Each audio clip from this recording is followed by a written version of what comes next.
Humans of the cardboard, welcome back to Just Nuts, guys. Today we are talking about the Dark World structure deck. This thing is really powerful. No joking, I think this is like the best structure deck we've gotten actually in quite a little bit. It's really good. I do think it's going to be, for our format, with stuff like Max C not existing, one of the better decks in the format for sure. I think it's definitely going to be like a rogue deck at least, if not better than that. I really think it has that level, that ceiling to potentially have for a deck, which is really good, and what makes me happy about this being actually printed for a structure deck in the TCG. But today we're going to go through the new cards real quickly, just over a brief overview of what they have, how they've kind of developed, and where they are now.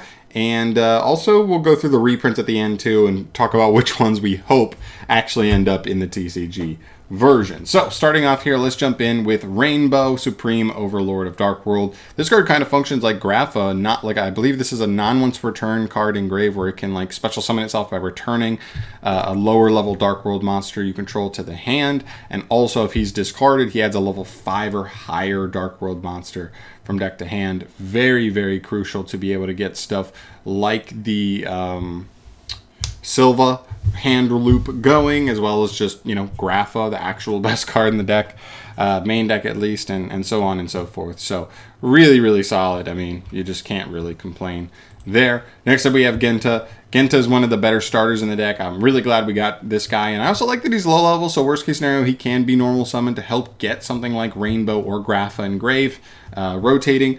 But yeah, you can discard him to the graveyard to add the field spell Gates of Dark World from deck to hand. And if he's banished and you control the Dark World card, like, I don't know, Gates of Dark World that you just searched, he summons himself back to the field. So really good starter card for the deck, because by himself he kind of sets up a draw off Gates of Dark World and putting a level 4 body on the field. You'll pretty much pitch him for the field spell. The field spell discards him, you draw, then you discard another fiend, and then that will trigger him to be reborn. So really good. You're going to trigger a discard, you're going to get a draw, and you're going to get a level 4 on the field without your normal summon. Throw out all of that. That's really freaking solid. Really good starter card for the deck. Next up we have Pearl. This card is arguably a one-of, but also probably won't make a lot of main decks for most players. I don't think it's a bad card. I just think it's okay. If he's discarded by graveyard to graveyard by card effect, you can target any Dark World in Grave and special summon it to either field. I think it's just mediocre, to be honest. It needs setup. You got to get the right cards in Grave to be able to be reborn off of this. I just think he's mid-level. I just think there's way more impactful Dark Worlds. He's not bad. He's just not great. At most, he's a one-of. Then we get to this guy, arguably the single best piece of support for the deck. The deck really didn't have a boss monster, unless you count Grapha as a boss monster, but like, who really does? He's kind of vanilla once he's on the field, but he is really good in his own right. He's just not really a threat once he's on the field. But yeah, this card's crazy. So pretty much he takes Grapha specifically plus any dark monster, and when your opponent activates any normal spell or trap or monster effect, you can make the effect become you discard one card. And by you, I mean your opponent's effect would make you discard a card. Which means it'd be any of the Dark Worlds that get a bonus effect if they're discarded by the opponent will trigger then. So this is pretty much just not only insulating your plays if you can make this earlier on, because it negates monsters, so stuff like Nib is not really affecting you too much. Not only that, but even punishing in them even harder by making it so that you get to discard something like a Silva, like a Grapha, like a whatever, to just keep extending anyway. It's really good. Also, this card, Fusion Summon by its own effect, if it leaves the field by an opponent's card, you can special summon a Grapha that is banished or engraved. Then each player with a hand discards a card. So it also floats. It's 3,200. It negates. It's insane. Then to facilitate that, we have Ascension. This is the fusion spell. There's no way they would just give us a fusion without giving a non-fusion deck a fusion spell. But this card's a little bit different because it can fusion summon by banishing materials from your field or grave. But if you're summoning a Dark World fusion like the Grapha, you can also discard monsters if you want. So also a quick play card that lets you discard Dark Worlds on the opponent's turn to potentially get maybe Grapha pops or something else, but then just go ahead and summon out the negate as well anyway. Insanely strong at the end of the day. Really like this, and it has a way to add itself back to the hand to get it in rotation to summon another Grapha after that. Just so good. Dark World Puppet. This card's maybe a one of in your list. It targets up to 3 cards in any grave, banishes them, then you discard a Fiend. So all I have to do is have a Fiend in hand, but that's a pretty strong interruption, especially when we're talking about tier elements and sprites being in the format. They do not appreciate graveyard disruption, and it gets stuff back to your hand as well, which is cool. Dark World Library, nice little card. This will probably see play. During your main phase, discard a Dark World to give a bonus 100 times the level to all Dark Worlds you control. And if your monster whose original type is Fiend is discarded by the effect of a Dark World, like, I don't know, the effect right up here that we would have already used, you can discard a card, then draw 2 more. So what this is essentially is draw power as well as a discard outlet for the deck. Really, really solid, because the worst thing you can see in this deck is just nothing but Dark World monsters that don't get you discard. So you have to see a healthy pairing of cards you want to discard with cards that give you a discard outlet. And this card is great for that, especially since it's drawing you into 2 more to hopefully find more fodder to continue playing, because the biggest strength of this deck is that so many of the cards in it are not once per turn at all. And lastly, we have the new trap card, Dark World Punishment. Counter Trap, kind of wish this card was a little bit better, covered more bases, but pretty much says if any monster be normal or special summoned and you have a Fiend in your hand, you can negate the summon, destroy that monster, then discard a Fiend. So it does get you a discard, but you do have to have a Fiend in hand to resolve it, and it doesn't negate monster effects, it doesn't negate spells and traps, it only negates summons themselves, which is a good interruption at times, but it is one of those interruptions that can be played around. It also acts as Balinks in grave, which is actually pretty nice. So if you have to discard it, it does just go to grave and end up being like a Balinks, or after you fired it, protecting your stuff.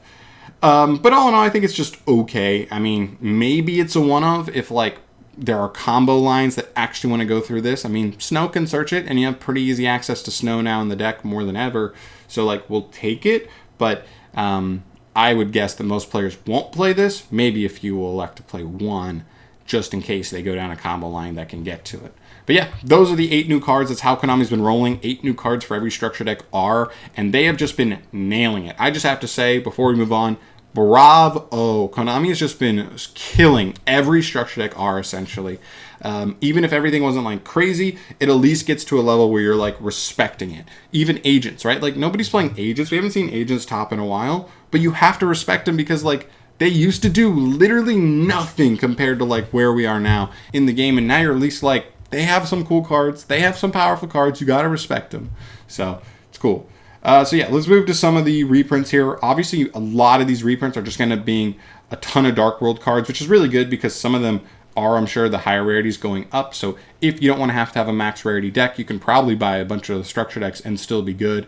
You got the golds, you got the silvers, you got the latinums, the lucents. Obviously, the new cards will be in here as well. You even got beige, brow. Cerulli. Cerulli is actually a pretty interesting one, because this guy could end up being really crucial. Summoning him to your opponent, he's another card that pretty much forces your opponent to like give you a discard, so it does trigger their bonus effects. A couple dangers as well. Tsuchinoko and Mothman are kind of nice here, specifically Tsuchinoko for sure. That's a nice little reprint.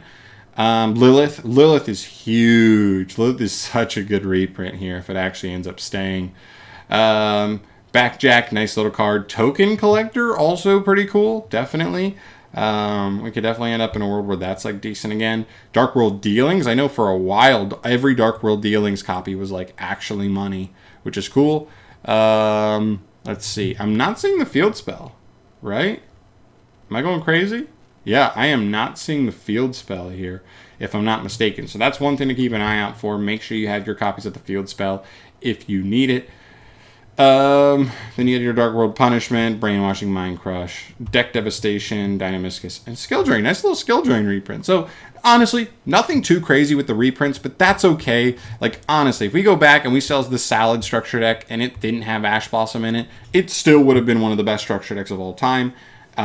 So kind of same thing for me here. This isn't going to be on the level of Salamangreat, I don't believe. I don't think it's going to be tier 1, but I do still think it's going to be at least a respectable rogue deck. Maybe somebody will figure out how to break the deck, although I think the biggest knock on the deck is going to be consistency. The deck really relies on you seeing like a good combination of discard cards and cards that want to be discarded. So you kind of have to see good pairings there. Otherwise, you can be in a little bit of a pickle, but I do still think at the end of the day, with these new cards, the deck will probably have a healthy balance of both, and it'll just be one of those decks where, like, if you're hitting good for a tournament, maybe not a YCS, but, like, at least a regional, you can definitely top a regional if you hit good throughout the day, just because the ceiling of this deck is so crazy high. It just keeps going, it plays through interruptions, it plays into boards. It really is a respectable deck, so I'm really happy. I can't wait to see what the next structure deck is. I kind of hope they skip over the Chaos Dragon structure deck that like essentially would be the next one. I hope they just go straight to what I believe would be Mermails, or not Mermails, Atlanteans specifically, which could be really interesting because Atlantean Mermail is definitely an interesting deck, but if they go in with legit Atlantean support, maybe we could see some legitimate buffs to that water strategy, and maybe just water strategies in general. We'll have to see, but very cool nonetheless. That's kind of where I'm at with Structure Deck R. Devil's Gate, really cool product. Let me know your guys' thoughts down below. I want to hear where you guys are with this. Do you think it's going to be a solid rogue deck? Do you think it's just fun, but it's not actually going to translate to competitive at all? Do you think it's going to be tier 1? Where do you think it falls? I'd love to hear your thoughts. Throw those down below. I'm out of here. Subscribe if you haven't and you want to stay tuned for more Yu-Gi-Oh content from your boy down the line, and I'll see you in the next one. Peace.